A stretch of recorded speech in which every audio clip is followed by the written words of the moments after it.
Gloire à Dieu. C'est par la grâce de Dieu que nous sommes réunis ce matin. Et on veut entrer dans sa maison. Comme le dit ce premier chant, on veut rentrer dans sa maison pour le rencontrer, pour lui confier nos vies. On veut l'adorer pour sa fidélité. Merci Seigneur pour tout ce que tu es. Alors que nos cœurs soient pleinement ouverts ce matin, disposés, parce que notre Seigneur est présent. Jésus est présent dans ce lieu.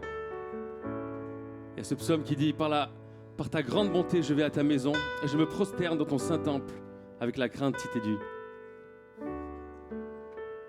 Vous êtes prêts à louer le Seigneur? Avec nous? On va dans sa maison, je viens dans ta maison. Je veux te rencontrer, tel que je suis m'abandonner.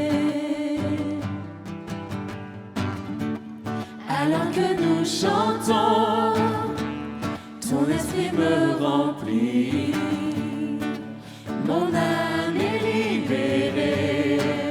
On reprend ça? Je viens dans ta maison, je veux te rencontrer, tel que je suis m'abandonner. Alors que nous chantons, ton esprit me remplit, mon âme est libérée. Je te vois, je t'entends, près de moi, tu es là. Viens et souffle sur moi. Je ressens ta présence comme un feu, comme un vent. Jésus, je veux plus de toi. Je viens dans ta maison. Je viens dans ta maison, je veux te rencontrer, tel que je suis m'abandonner. Alors que nous chantons, ton esprit me remplit, mon âme est libérée. Je te vois, je t'entends, près de moi tu es là. Viens et souffle sur moi. Je ressens ta présence comme un feu, comme un vent. Jésus, je veux plus de toi. Je te vois, je t'entends, près de moi tu es là. Viens et souffle sur moi, souffle sur nous Seigneur. Je ressens ta présence. Merci pour ta présence. Comme un fleuve, comme un vent. On veut plus de toi Seigneur. Je veux plus de toi. Jésus, je veux plus de toi. Oh Jésus, je veux plus de toi. Encore une fois. Oui Jésus, je veux plus de toi.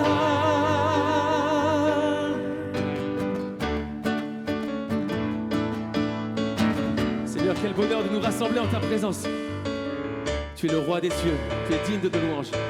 Reçois nos cœurs, nos voix. Ce moment est pour ta gloire, Seigneur. Oh, on veut louer le roi des cieux. Et on y va. Entrons dans sa présence avec reconnaissance, car il est le roi. Sa joie brûle nos cœurs, sa paix chasse nos peurs. Oui, il est notre roi.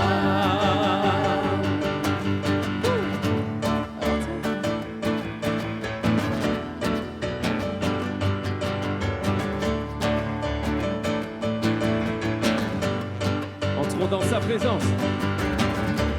Entrons dans sa présence avec reconnaissance, car il est le roi.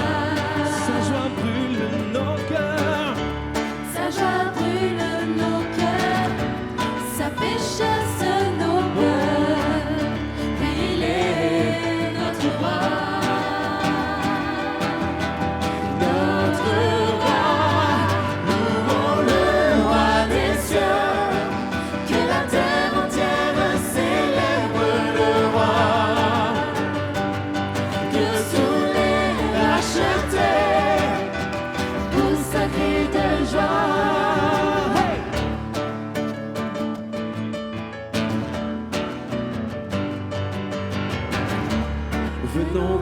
s'éparpille, à genoux devant lui, car il est le roi.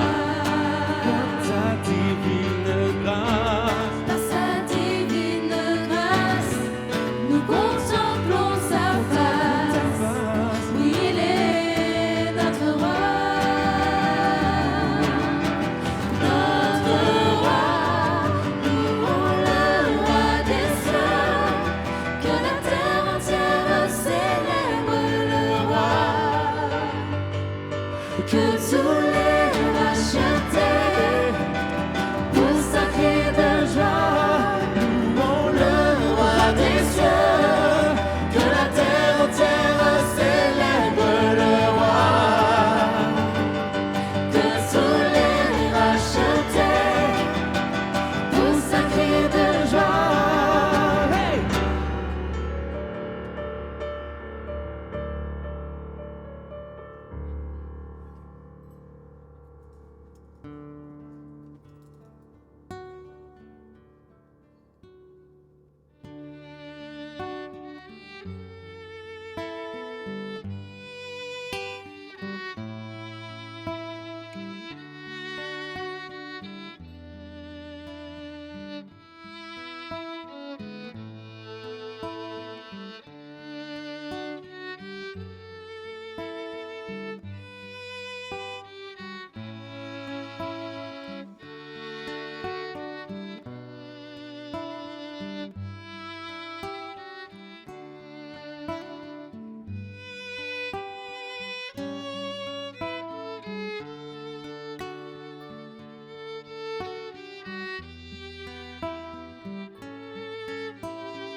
quand les montagnes s'éloigneraient, quand les collines chancelleraient,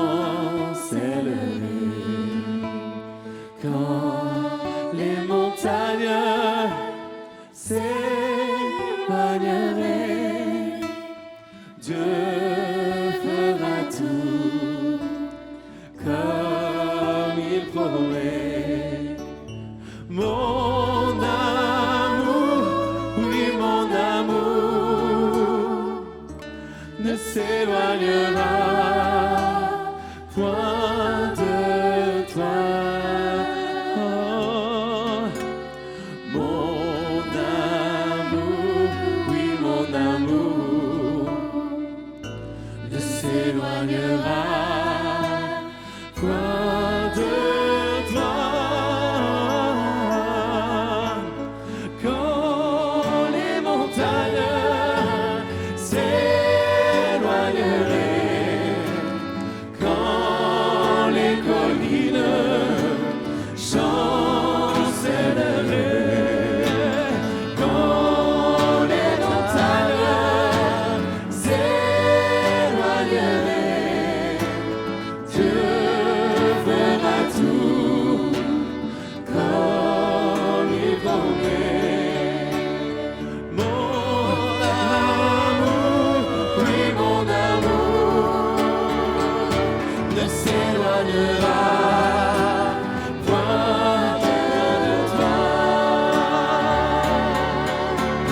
Mon amour, oui mon amour, ne s'éloignera point de toi.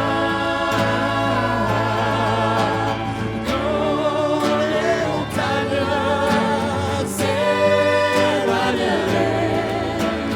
quand les collines chancelleraient, quand les montagnes s'éloigneraient, Dieu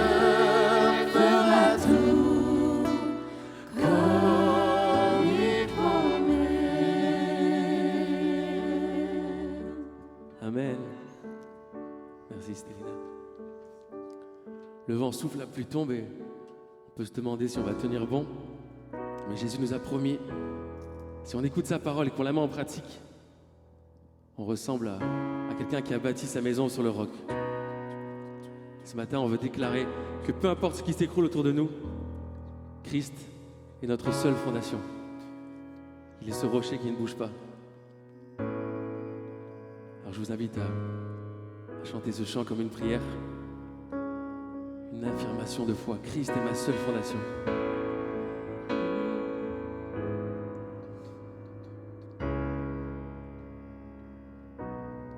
Christ est ma seule fondation,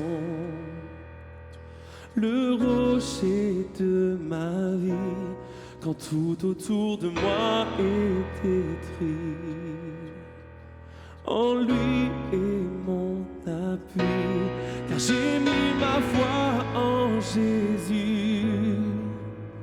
Il ne m'abandonne pas, sa parole est solide et sûre. Il ne me laissera jamais.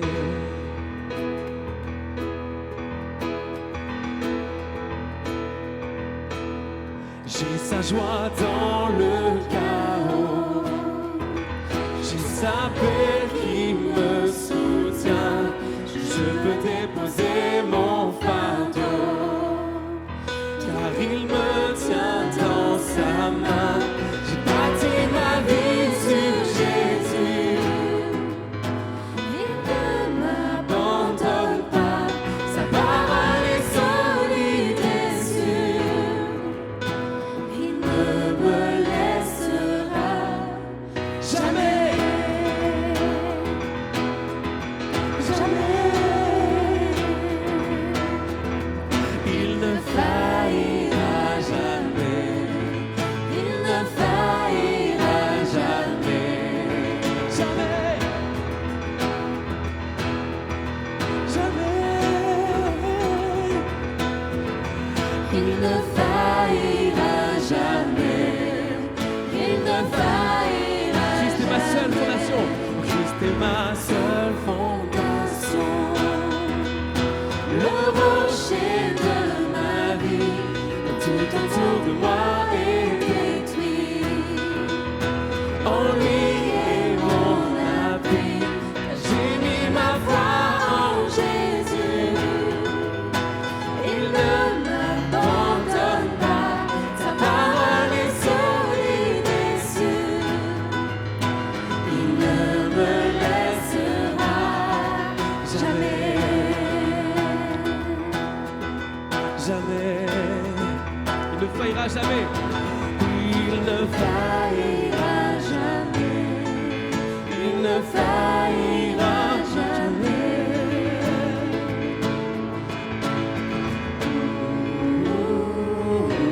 Les circonstances peuvent changer, mais la parole de Dieu, on sait qu'elle ne change pas. Face au vent, aux marées, on déclare que notre maison est bâtie sur le roc. Oh, le vent, la pluie déferle sur ma vie, mais j'ai bâti ma maison sur Jésus. Le vent, la pluie déferle sur ma vie, j'ai bâti ma maison sur Jésus. Je ne tremblerai pas, je suis fondé sur toi. Oh, je ne tremblerai pas, car j'ai bâti ma vie sur toi. Oh, oh, oh, oh, je ne tremblerai pas. Oh, oh, oh, oh, j'ai bâti ma vie sur toi. Christ est ma seule fondation, le rocher de ma vie, quand tout autour de moi est détruit. En lui est mon appui, car j'ai mis ma foi en Jésus. Il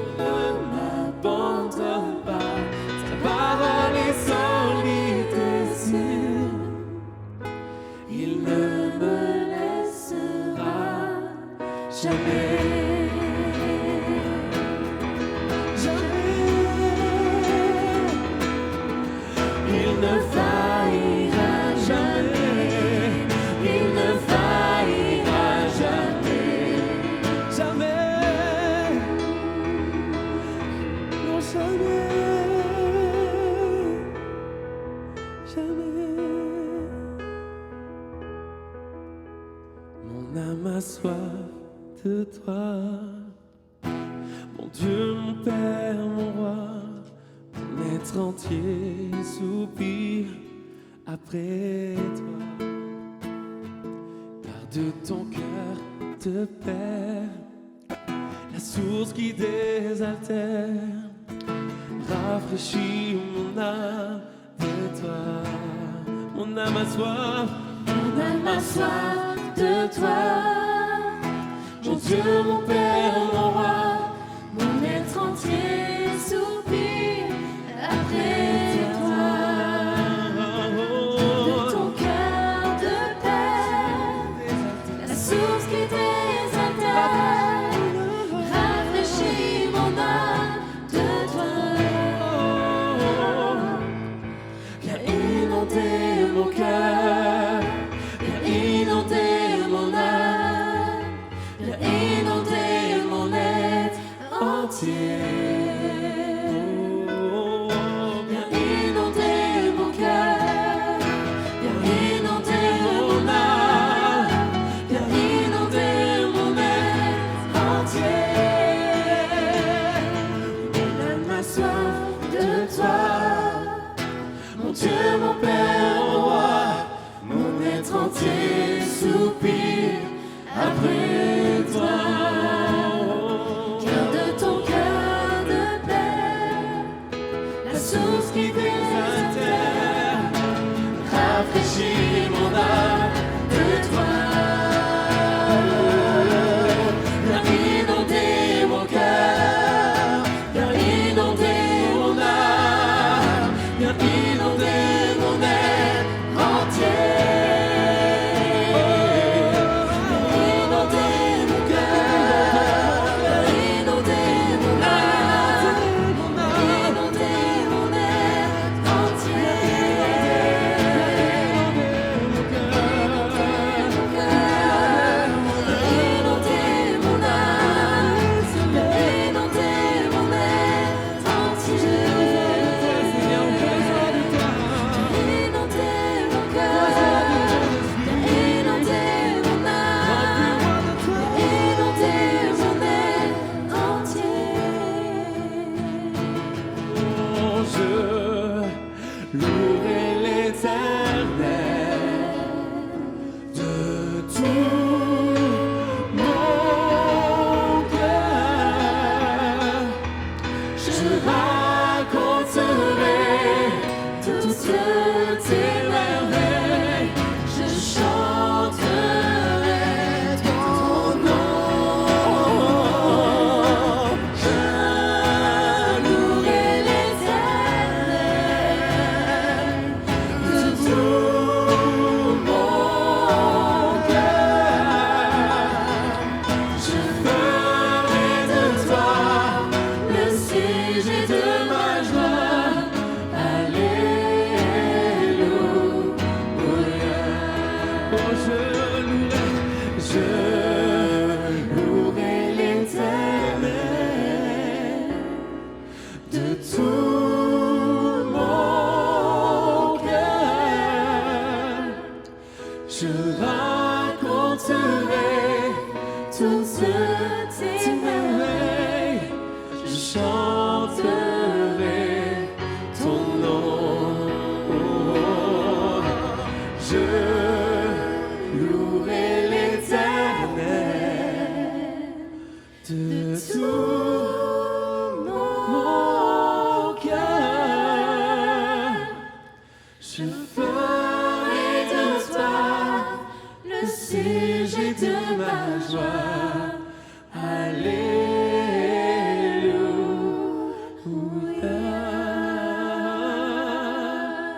Élevons nos voix au sang maintenant. Tu m'as ébloui par tes mélodies. Tu m'entoures d'un chant d'amour, chant de délivrance devant mes ennemis. Toutes mes peurs s'enfuient. Non plus est-ce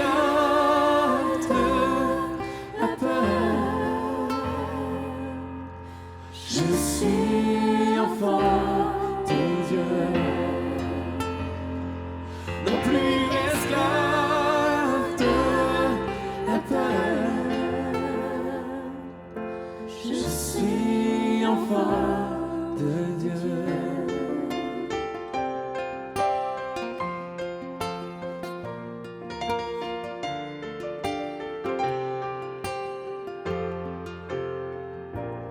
Avant ma naissance, tu m'avais choisi.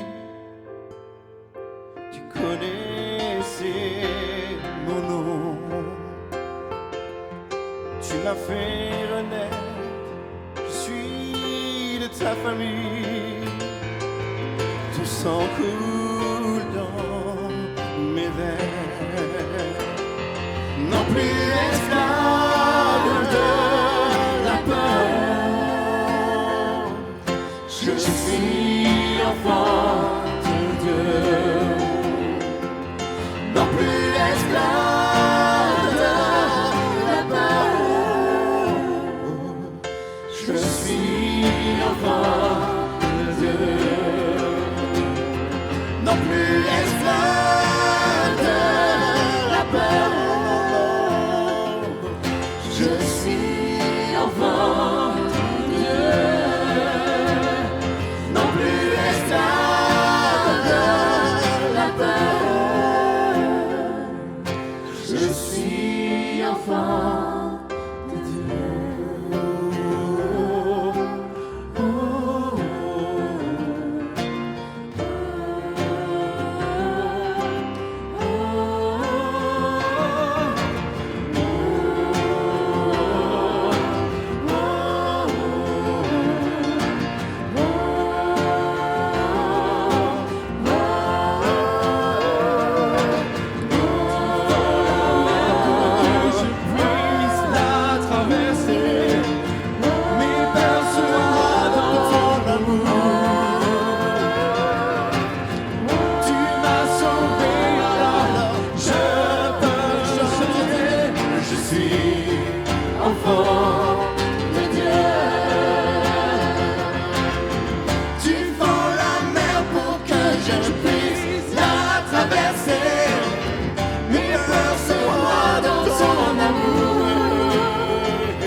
Enfant de Dieu, je suis enfant de Dieu, non plus esclave de la peur. Je suis enfant de Dieu, non plus esclave de la peur. Je suis enfant de Dieu.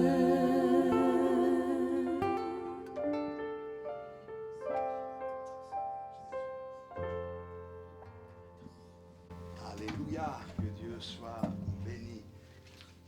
Mes peurs se noient dans ton amour. C'est beau, hein? La réalité que nous pouvons vivre les uns et les autres. Quel bonheur de connaître le Seigneur et de savoir qu'il s'intéresse à chacun d'entre nous, quelles que soient nos vies. Il nous aime. À Dieu soit toute la gloire. Bienvenue à tous ce matin, Isabelle et Dominique, Bruno.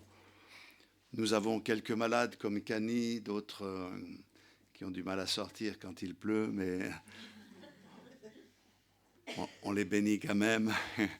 Que le Seigneur soit avec chacun et que les nôtres puissent être tous relevés par la grâce de notre Seigneur. Nous allons ouvrir cette bonne parole dans le psaume 119 et nous ferons la lecture au verset 153 jusqu'au verset 160. 153 à 160. Gloire à Dieu.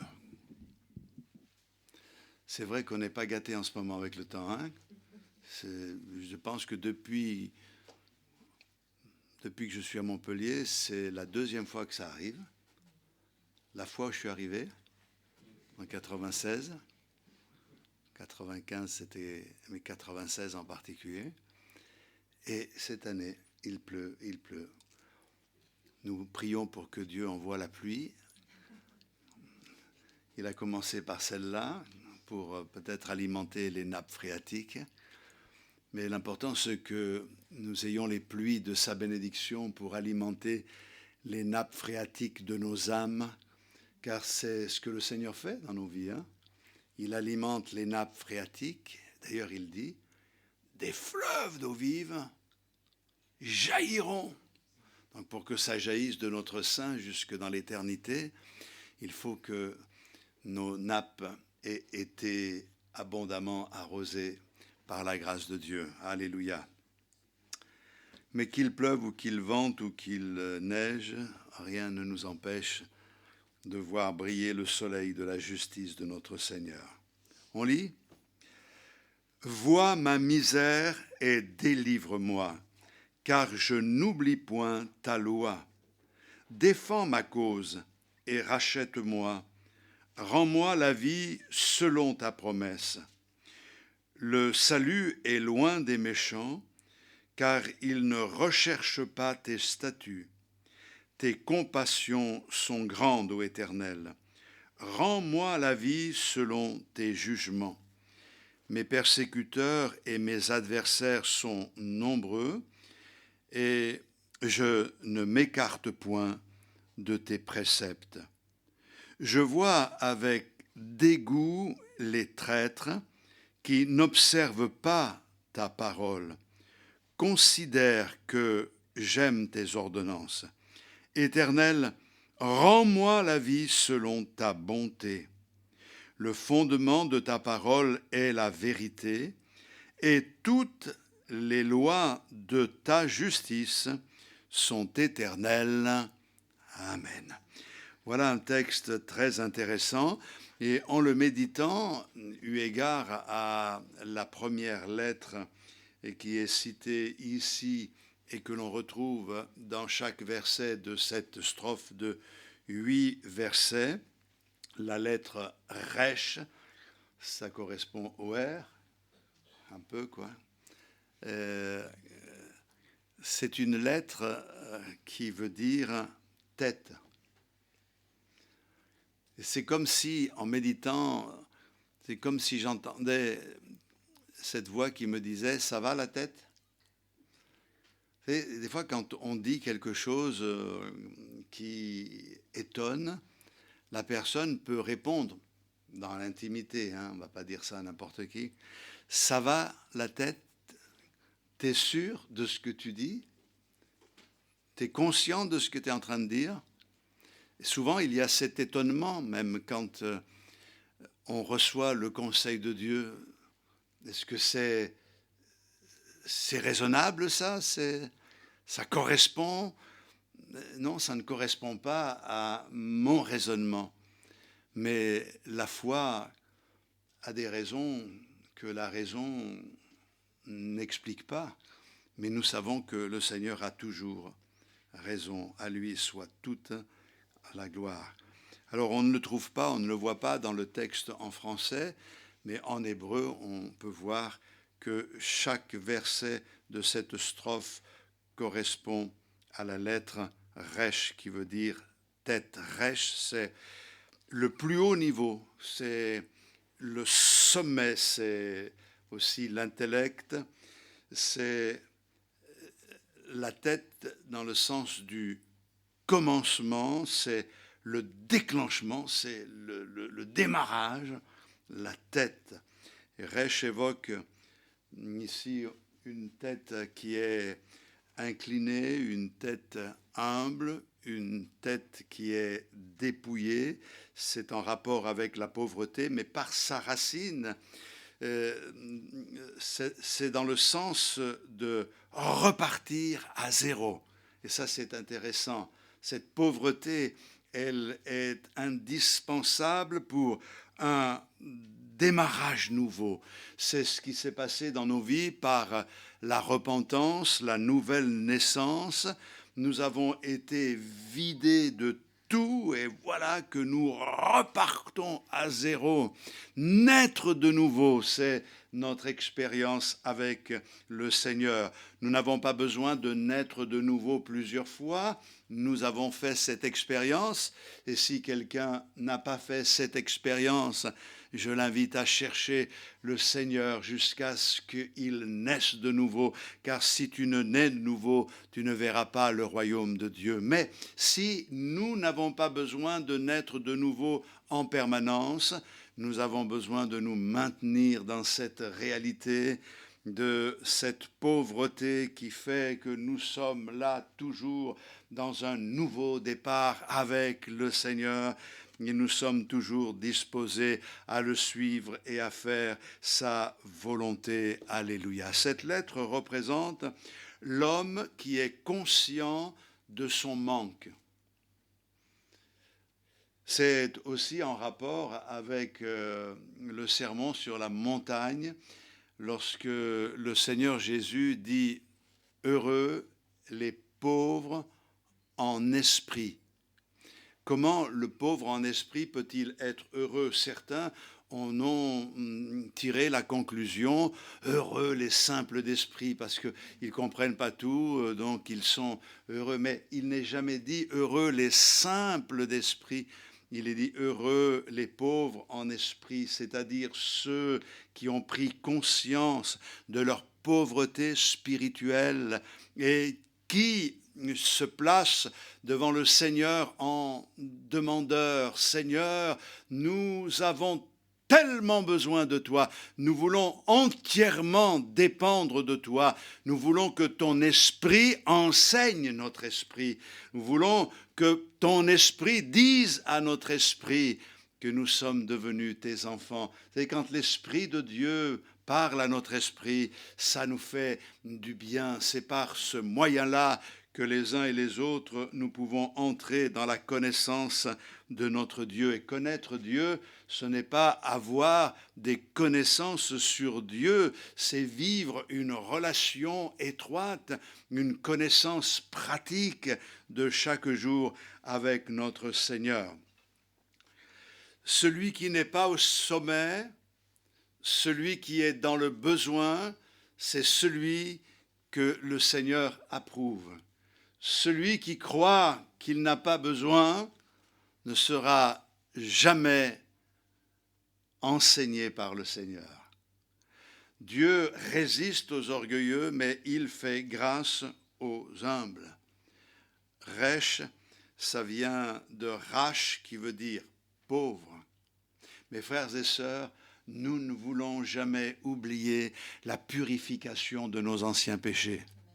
Nous ne voulons jamais oublier d'où le Seigneur nous a tirés. Certains en arrivent avec le temps et la vie chrétienne à penser qu'ils sont devenus des personnages indispensables, comme si leur Église ou le monde chrétien ne pouvait pas se passer d'eux. Ils sont là, ils le montrent. Ils sont là, ils se mettent souvent en avant. Que Dieu nous garde de tomber dans cet orgueil. Et même si nous sommes indispensables à notre Seigneur, mais sur le plan de son amour, car il nous aime tellement qu'il nous rend indispensables, nous reconnaissons que nous ne sommes pas indispensables, car sans lui, nous ne pouvons rien faire. On dit des fois dans nos prières, Seigneur, tu as besoin de nous. C'est vrai, mais c'est faux, parce que Dieu n'a pas besoin de nous. Il se suffit par lui-même. Mais il nous aime tellement qu'il veut nous associer à son œuvre. Et c'est pour cette raison qu'il nous donne la possibilité de nous sentir bien dans sa présence. Et c'est un bonheur que de pouvoir le servir, parce qu'en le servant, on se sent utile à son œuvre, mais ce n'est pas parce que par nous-mêmes nous le sommes, mais c'est parce que lui nous permet d'être élevés à ce niveau par sa grâce. Je me souviens, je le prends en exemple quelquefois, quand j'étais bambin, je voyais mon père au travail. Il était maçon pendant des années et il faisait un travail considérable. Et quand je le voyais faire son crépi à un moment donné dans la maison où nous habitions, prenait ce crépi et un coup de truelle, il habillait un demi-mètre carré, enfin j'exagère un peu, mais rien ne retombait à terre. Je voulais faire comme lui. Alors, à un moment donné, il m'a donné sa truelle que j'arrivais pas à tenir tellement elle était grande, et je jette un petit peu sur le mur, mais tout retombe. Alors il a mis sa main sur ma main, et on a fait un petit peu ensemble comme ça, pas longtemps, parce que j'étais envieux, désireux de faire, mais lui, il était un peu fatigué de me voir faire, vous voyez, parce que ça prend du temps. Mais c'est là où cette image me revient. Le Seigneur est tellement bon à notre égard qu'il met nos mains sur nos mains pour nous aider à faire quelque chose qu'il ferait tellement mieux sans nous. À notre Seigneur soit toute la gloire. Alléluia. Et Dieu ne sauve pas l'orgueilleux. Non, Dieu sauve le humble. Il répond à celui qui reconnaît « J'ai besoin de toi, Seigneur ». Pour cette raison que le psalmiste, on le voit, s'approche du Seigneur avec une tête inclinée, mais le cœur tourné vers le Seigneur. Je viens dans ta présence avec humilité. Je veux réaliser que je suis dépouillé de tout.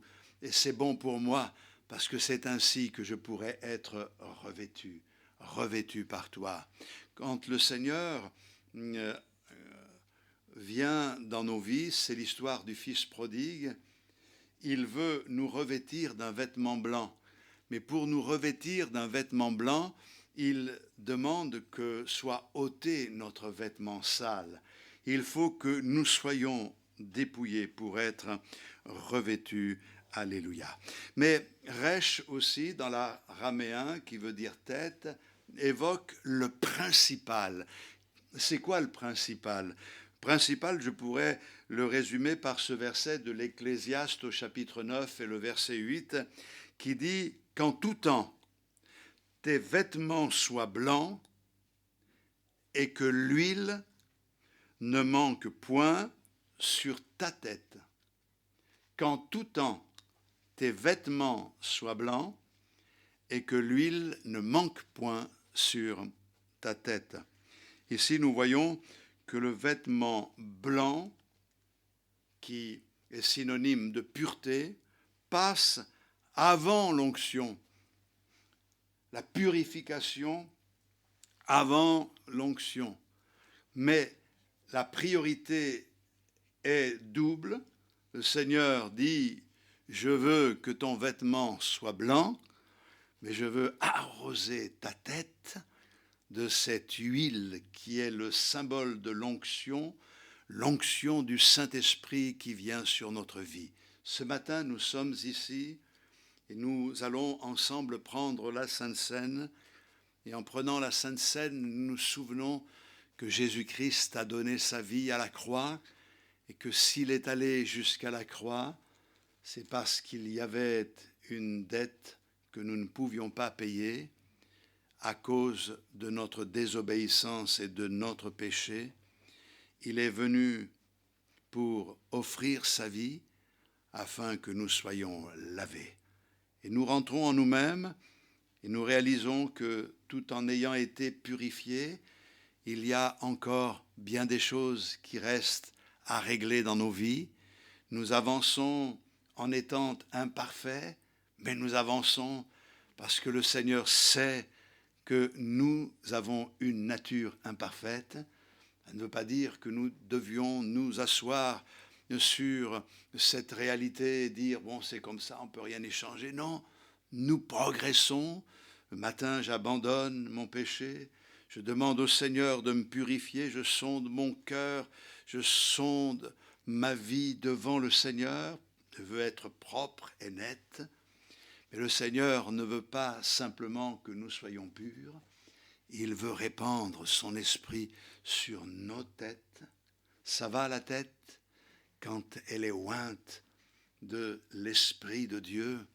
Alors d'un coup, les choses deviennent claires. Écoutez, je me posais 1 million de questions avant de donner ma vie au Seigneur. Et je me souviens de cette période qui a précédé ma conversion, où je me posais des questions incroyables sur Dieu. Je n'avais pas la réponse. C'était un petit peu même angoissant. C'est comme un vide énorme. C'est incroyable ce que l'on peut ressentir dans ces moments-là. Je me souviens que quand je me suis approché du Seigneur dans cette soirée où j'ai réalisé mon péché, ce fardeau qui m'écrasait, le Seigneur a enlevé ce fardeau, a purifié mon cœur. Et ensuite, il y a eu cette onction sur ma tête, car je peux vous dire une chose, c'est que je n'ai pas eu la réponse à toutes les questions que je me posais, mais c'est comme si tout était devenu très clair, tout devenait limpide. Oui, je n'avais pas tout compris, mais j'avais compris l'essentiel. C'est comme si on entre dans la lumière, et c'est pas comme si on entre dans la lumière, on passe des ténèbres à son admirable lumière. Alléluia. Alors, ma prière ce matin, et ça se passe dans le calme et dans la sérénité. On parle du baptême dans le Saint-Esprit.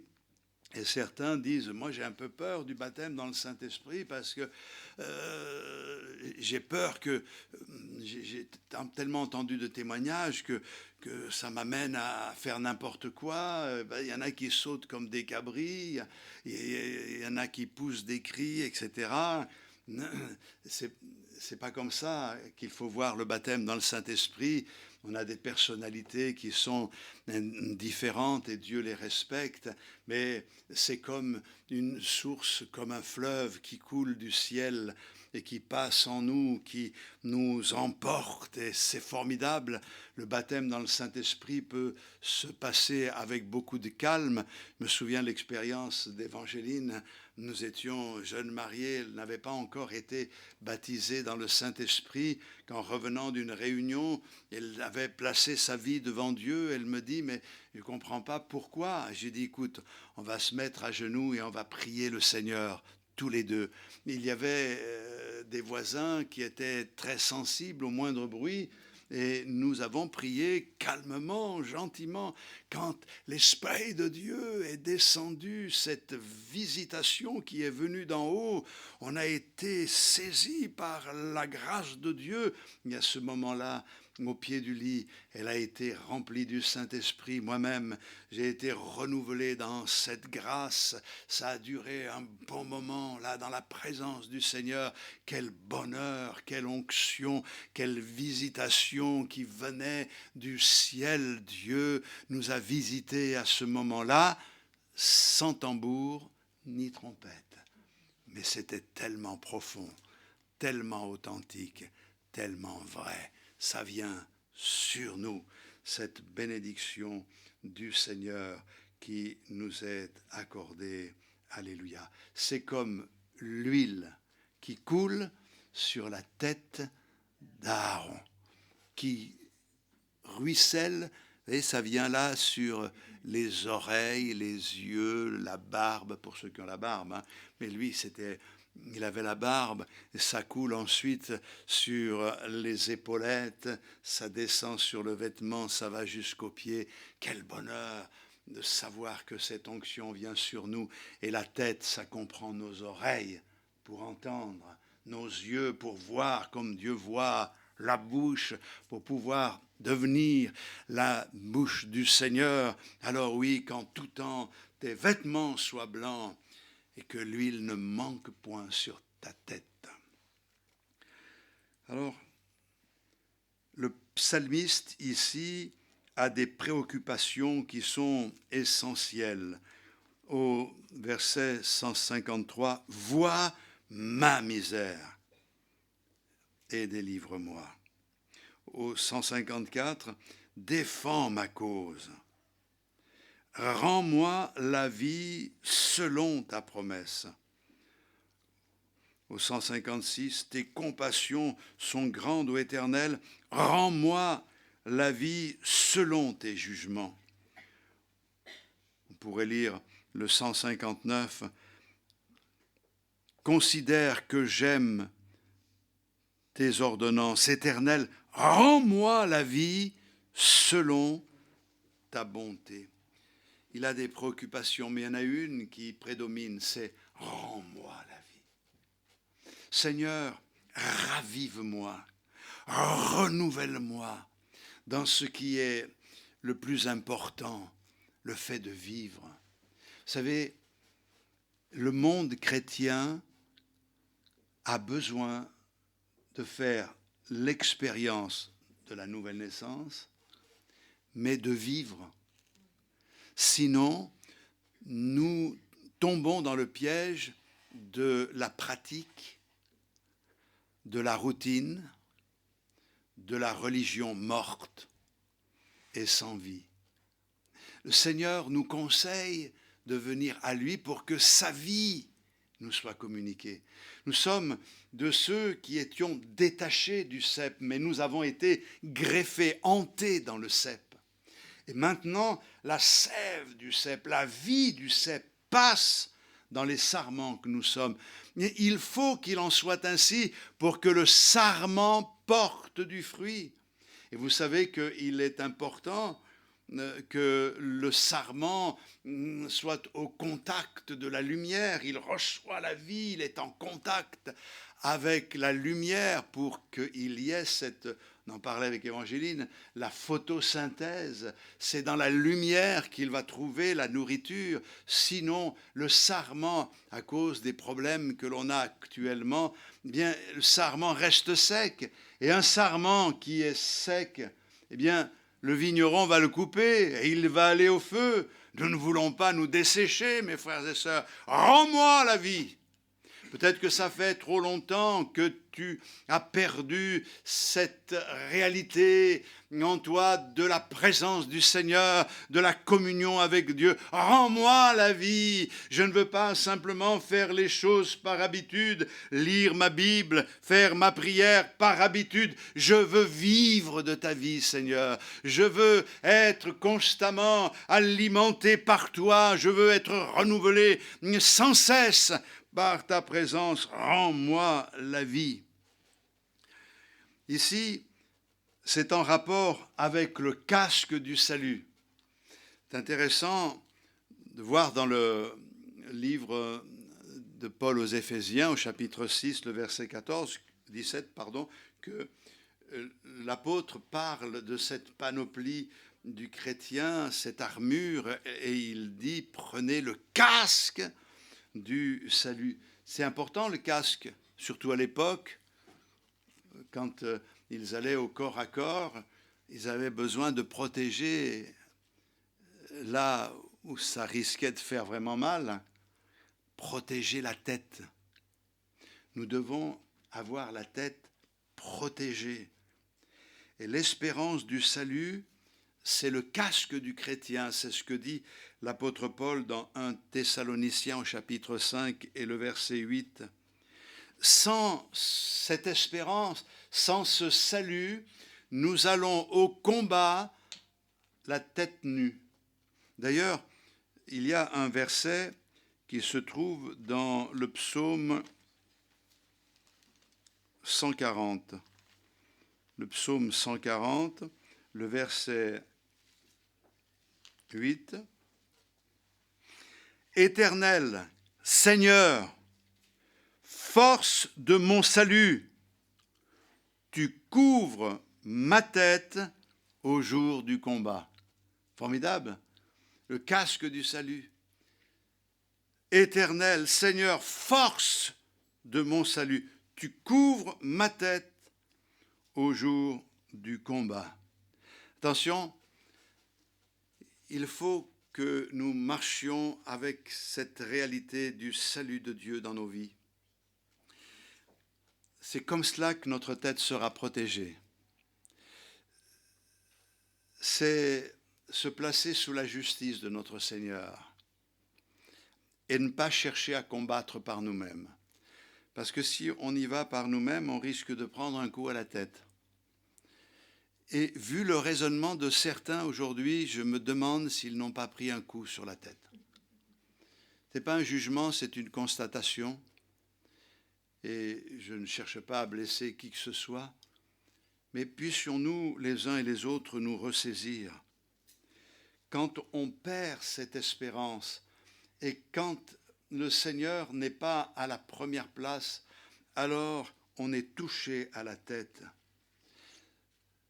C'est aussi l'assurance que nous sommes sûrs de Dieu. Est-ce que vous êtes sûrs de Dieu? On va lire dans le psaume 27, le verset 5. « Car il me protégera dans son tabernacle au jour du malheur. Il me cachera sous l'abri de sa tente. Il m'élèvera sur un rocher. Et déjà, ma tête s'élève sur mes ennemis qui m'entourent. J'offrirai des sacrifices dans sa tente. Au son de la trompette, je chanterai, je célébrerai l'Éternel. Éternel, écoute ma voix, je t'invoque. Alléluia. Quelle belle parole ici. Oui, tu me protégeras dans ton tabernacle au jour du malheur. Je suis sûr de cela, Seigneur. Et déjà, avant même peut-être que ça n'arrive, voilà que ma tête s'élève sur mes ennemis, je prends le dessus sur mes ennemis. Gloire au Seigneur pour une tête qui a été instruite par le Seigneur, par l'Esprit de Dieu, et qui nous permet d'avancer dans la foi, dans la confiance. Je sais en qui j'ai cru, disait l'apôtre Paul. Quelqu'un ce matin est ici et se pose la question, est-ce que j'ai raison de faire confiance au Seigneur? Est-ce qu'il ne va pas m'abandonner? Est-ce qu'il ne va pas me laisser tomber? Est-ce que je ne vais pas me retrouver tout seul? La difficulté est en train de grandir, le problème à l'horizon se profile comme un orage qui vient très vite. Est-ce que le Seigneur sera à mes côtés? Tu n'as pas besoin de dire est-ce que. Oui, le Seigneur est ta protection, il est ton bouclier, je suis sûr de cela. Alléluia. Et non seulement je suis sûr de cela, mais je m'imprègne des paroles du Seigneur qui m'avertit que dans les derniers temps, ça sera difficile. Et qui me dit, quand vous verrez ces choses, levez vos têtes, car votre rédemption est proche. C'est-à-dire, fais confiance au Seigneur, regarde à ton salut, car ta tête n'attend qu'une chose, c'est d'être couronné. Nous aurons la victoire, parce que nous l'avons en Jésus-Christ, cette victoire. Et cette victoire, tu l'as malgré les apparences, malgré les difficultés. On voit ici le psalmiste crier au Seigneur dans ce psaume 119 au verset 153, « Vois ma misère et délivre-moi, car je n'oublie point ta loi. » Il crie au Seigneur pour attirer l'attention du Seigneur sur le fait qu'il se trouve dans la misère. C'est une réaction humaine normale à la souffrance. Souvent, lorsque nous souffrons, on a cette pudeur qui fait qu'on n'est pas obligé de le dire à tout le monde. Et d'ailleurs, ça ne sert à rien de le dire à tout le monde, mais on a envie de le faire connaître à quelqu'un. Et je crois que même si on ne trouve personne ici-bas avec qui partager la souffrance qui est la nôtre, quel privilège nous avons. Nous pouvons nous confier à notre ami, l'ami fidèle, l'ami de tous les jours, notre Seigneur. Nous voulons que Dieu connaisse notre situation. Bien sûr, nous savons aussi que c'est ce que Dieu veut que nous fassions. Parce que quand on demande à Dieu, on sait que Dieu sait ce qu'on va demander, puisqu'il dit avant même que tu ne demandes quelque chose, le Seigneur sait ce que tu vas demander, il a déjà préparé l'exaucement. Donc, et des fois on en arrive à dire, mais à quoi ça sert de demander, puisque tu sais ce qu'on va te demander. Vois ce que j'ai besoin, vas-y. Mais le Seigneur veut que nous le lui demandions pour que nous acceptions la position qui est celle de celui qui dépend de Dieu. Je dépends de toi, Seigneur. J'ai besoin de toi, Seigneur. Je veux t'exprimer ces choses. Ce n'est pas comme si nous informions le Seigneur de quelque chose dont il ignore l'existence. Je le dis à vous, je le dis à ceux qui nous suivent ici en direct et que Dieu les bénisse. Dieu sait toutes choses. Il est omniscient. Donc, il connaît toutes choses. C'est son désir que nous venions à lui pour lui parler de ce qu'est notre besoin. Parce que nous aurons pris le temps de nous placer devant lui et de réaliser quel est véritablement notre besoin.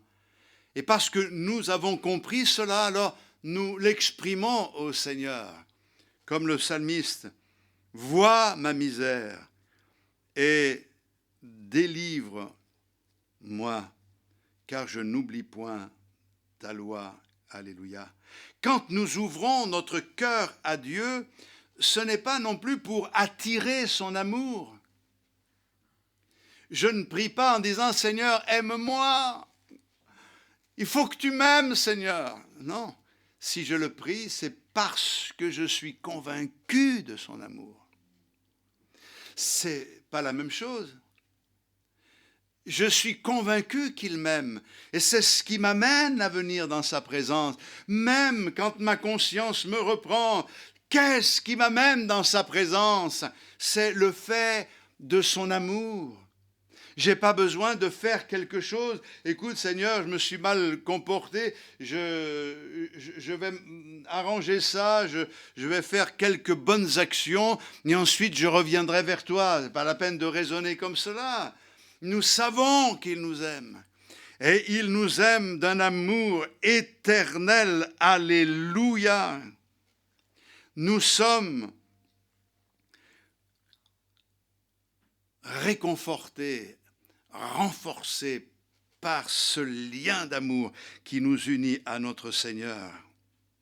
Nous ne cherchons pas son confort et sa délivrance par des efforts personnels. Nous savons que nous avons accès à ses grâces parce qu'il a tout accompli pour nous à la croix du Calvaire.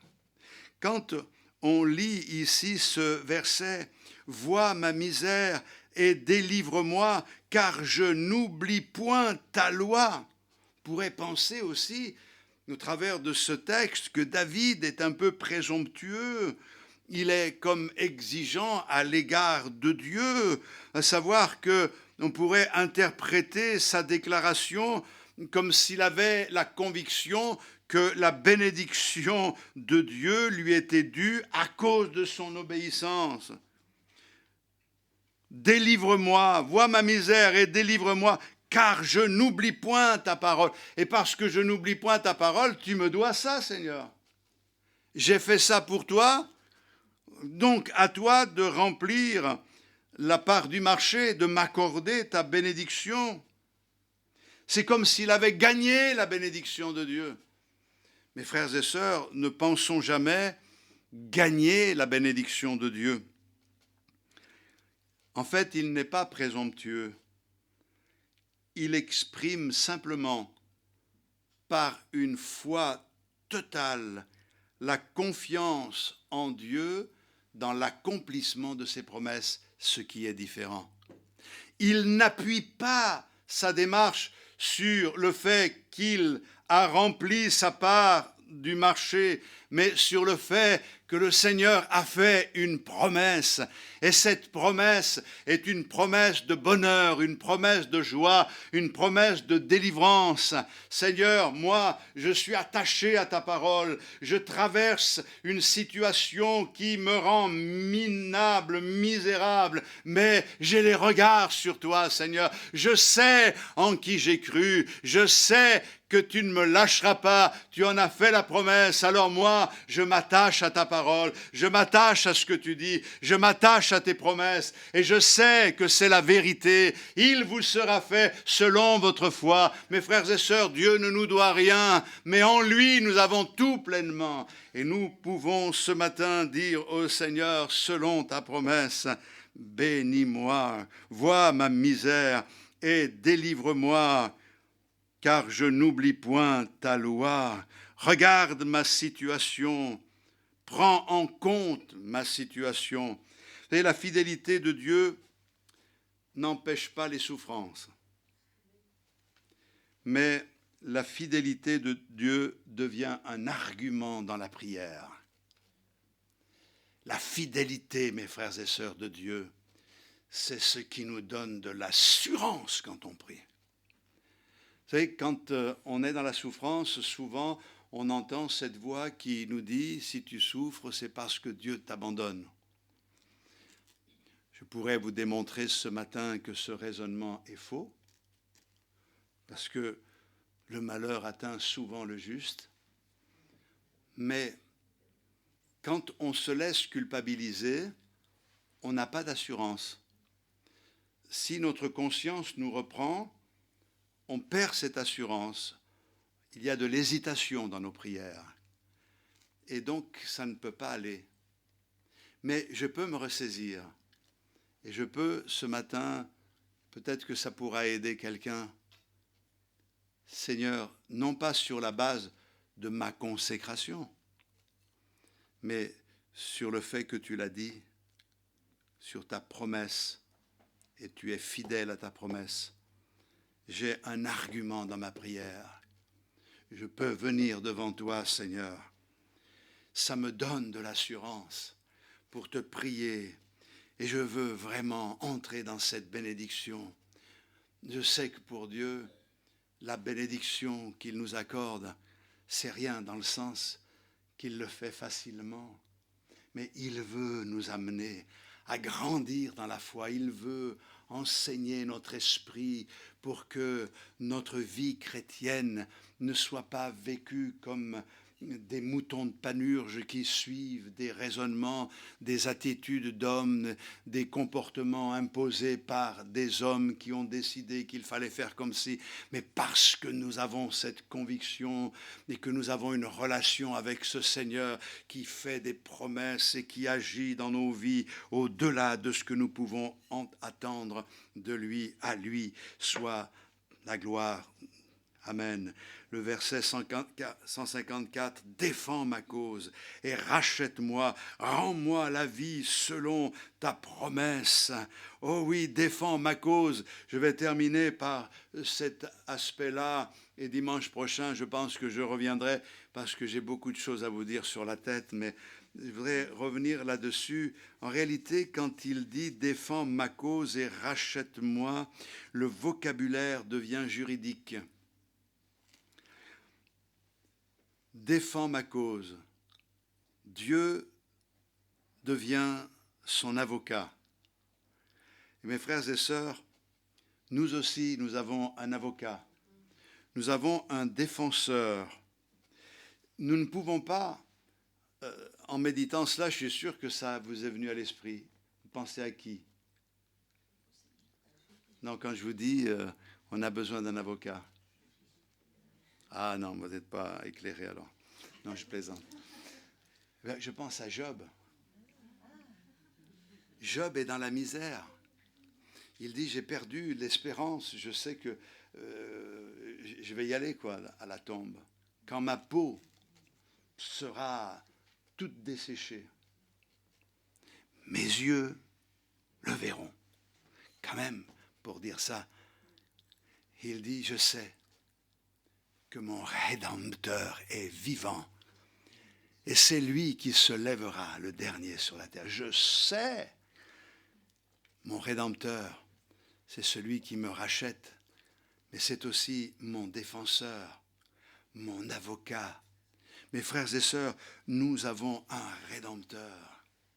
C'est l'histoire du sacrificateur Josué qui est condamné par le diable parce que sa tunique est sale.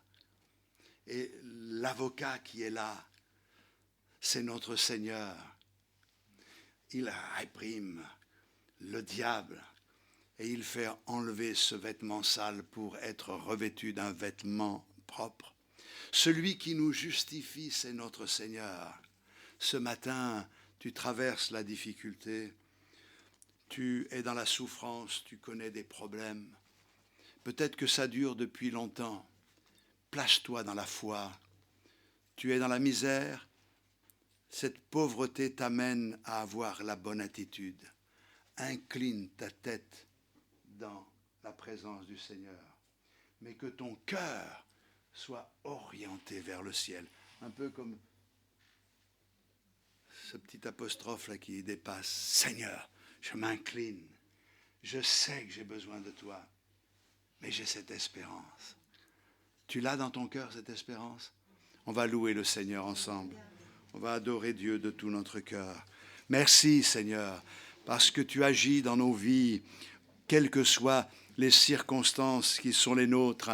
Tu contrôles tout, tu tiens les commandes, tu as tout dans tes mains Seigneur. Et nous te louons de tout notre cœur, dans le nom précieux de Jésus, notre Sauveur.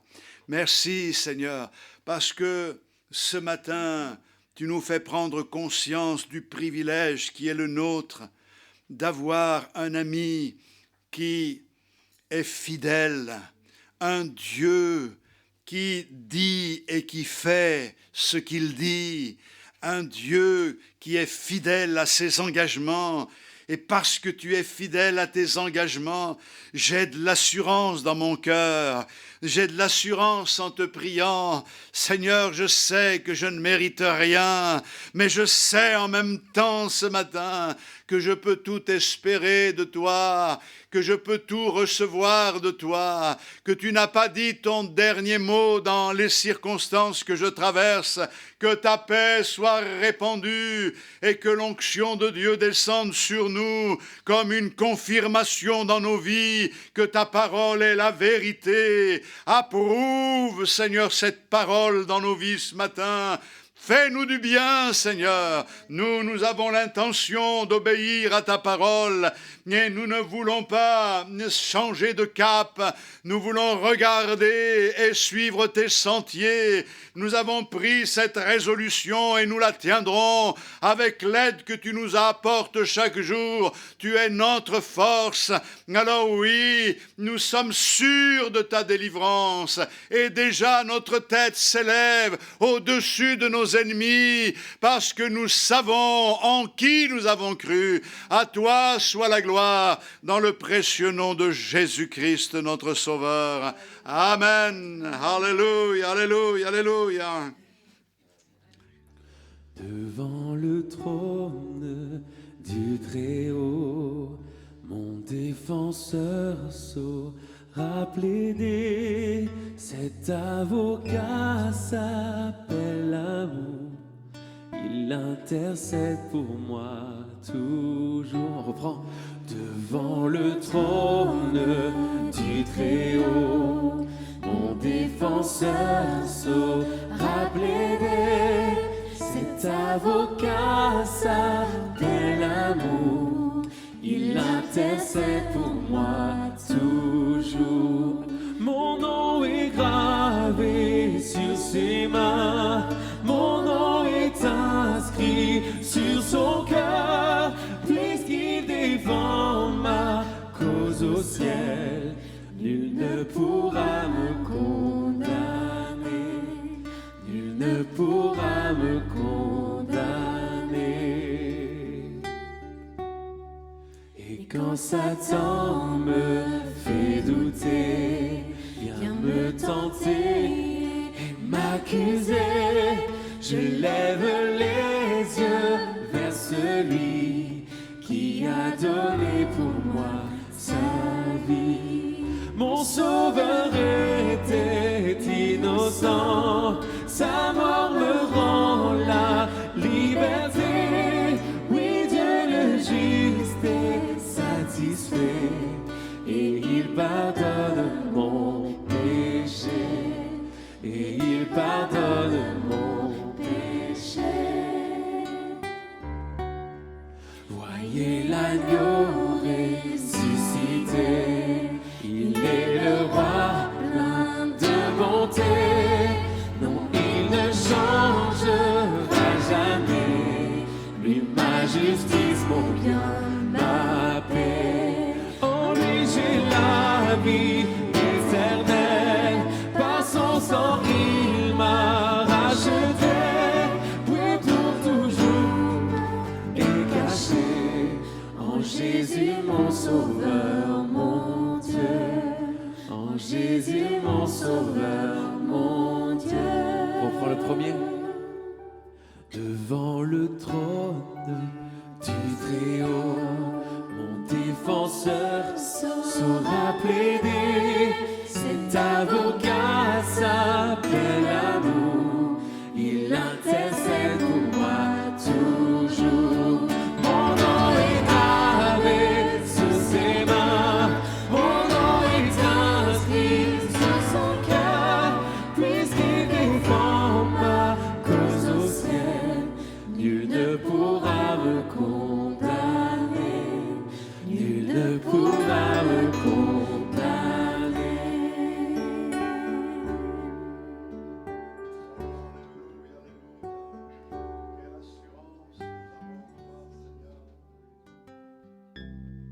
Si la lune me glace et le soleil me menace, Créateur des étoiles,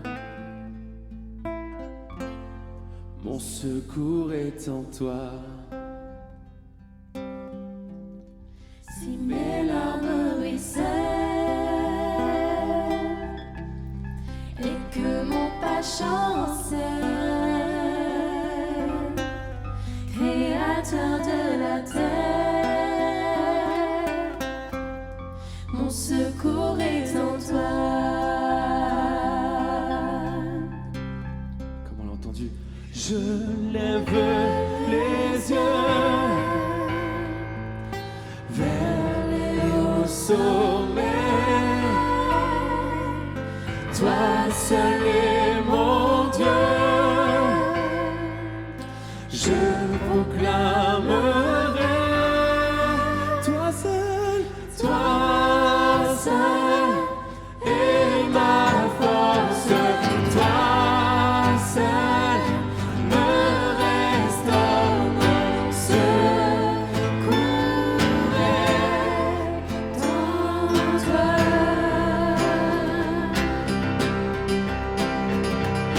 Toujours tu me portes.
espoir, ton chemin, mon destin, ton salut, mon refuge, tout est en toi. Ta victoire, mon espoir, ton chemin, mon destin, ton salut, mon refuge, tout est en toi. Ta victoire, mon espoir, ton chemin, mon destin, ton salut, mon refuge, tout est en toi. Ta victoire, mon espoir, ton chemin, mon destin, ton salut, mon refuge, tout est en toi.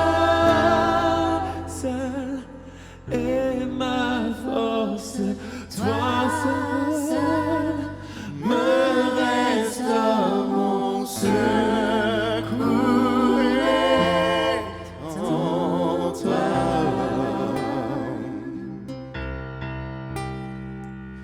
Tout